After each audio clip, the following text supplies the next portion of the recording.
Take 3. Good morning, everyone. I am with the awesome Dr. Hooten. And Dr. Hooten, what would you do with Mish, or what would you do if she got breast cancer or any other type of cancer for that matter? Yeah, it's Pink Month, right? Yeah. There are several parts to this. Number one, we don't believe in even doing the testing. So we wouldn't be rushing off to a medical clinic somewhere to get mammograms, or in my case doing a prostate exam, or even doing colonoscopies, simply because when people get into that mindset where they have cancer, they fall into the trap of only treating the cancer. Yes. So I think before I tell you what we would do, it's just very important that people understand that we know that stuff won't work. It can't work. Because we know how cancer happens in our body. So we would attack from that perspective. So we would eliminate or radically reduce anything that turns into sugar right off the bat. Okay? Now that's something we would be doing, day in and day out. Just as importantly, I would be getting her adjusted. I would be getting adjusted daily. Yeah. In fact, I would do it multiple times a day. Yeah. Because nothing is more powerful to your body than your central nervous system, the way your brain and your spinal cord actually gets to your organs and tissues. Your breast tissue is no different. It's all regulated and controlled via your nervous system. So if Mish wanted her, all those tissues to not die of cancer, you would want your nerves to actually get there, so that your body can send everything it needs to, whether it's more oxygen, it can remove toxins. Your body has this whole awesome regulating system. You just want your nerves to actually get there. So that's why we get adjusted at least a couple of times a day. So those are the first 2 things. And then, you can get a little more specific with the food. We would go, of course, frog in the throat there. We would go real hardcore on greens.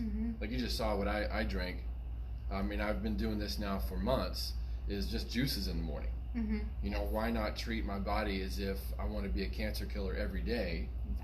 Exactly. So it's green juices, and it's carrot juice and that kind of thing. There's detox systems you can use. We've got several things up there. Chlorella is a really good natural way to keep flushing out your body. So there's just a couple things I would do. But just to summarize it, we would not run off into the medical system and start doing chemo and radiation, because that does not get you healthy. It cannot prevent cancer from happening in your body. That's not how it works. People need to realize that when you poison or burn, that's what that is. Chemotherapy is poison, and radiation is burning. All it's trying to do is burn the cancer that's already there. It doesn't stop the formation of new cells. It can't, by law, just a physical law. And that is why there'll never be a cure from that side of the ball game. That's why MD Anderson is like its own little city down there, raking in trillions and trillions of dollars every year, probably every month, because it's set up to fail. And if you just look at the data, it is preposterous. And society needs to, I guess, wake up, to use a cliche there. But they're just saturated. They're totally inundated with all this fundraising, and a lot of people don't even know that these fundraising campaigns, do y'all know where that money goes? Do you know where the money goes? Pharmaceutical company? Yeah, so the research dollars, whether it's through American Cancer Society or Susan G. Komen or that other one, Stand Up to Cancer, a portion of that money is supposed to be allocated to research, aka allocated to a drug company. And drug companies don't have any incentive to find a cure for cancer. Think about that. No entity, no person is going to do something to terminate their career, to terminate the financial windfall. That's a ton of money. So anyways, you get the picture. We would not go into the system. We would turn to our body big time. In fact, let's say that we did everything right. So let's take it to another level. Let's say that we're behaving right, okay, perfectly somehow, and we still, she got a lump in her breast, or I started having trouble, going to the bathroom, and I could tell that, I had some growth going on in my colon. You know what we would do? We would pick up and move somewhere for 6 months or a year. We would go right to a beach. We would put ourselves in a position where there was nothing but like veggies and really healthy fruit type stuff, but even we have to limit that at first. But like, you know, there'd be no alcohol, there'd be no misbehavior, there'd be no stress, where we could work out, we would swim in the ocean. You know, if we were that worried about it, that's what we would do. Because, I mean, how many of you watching this video have had somebody go through this, and it's heartbreaking? We just had somebody die, somebody really close to me, for years. Then you guys knew. Yeah.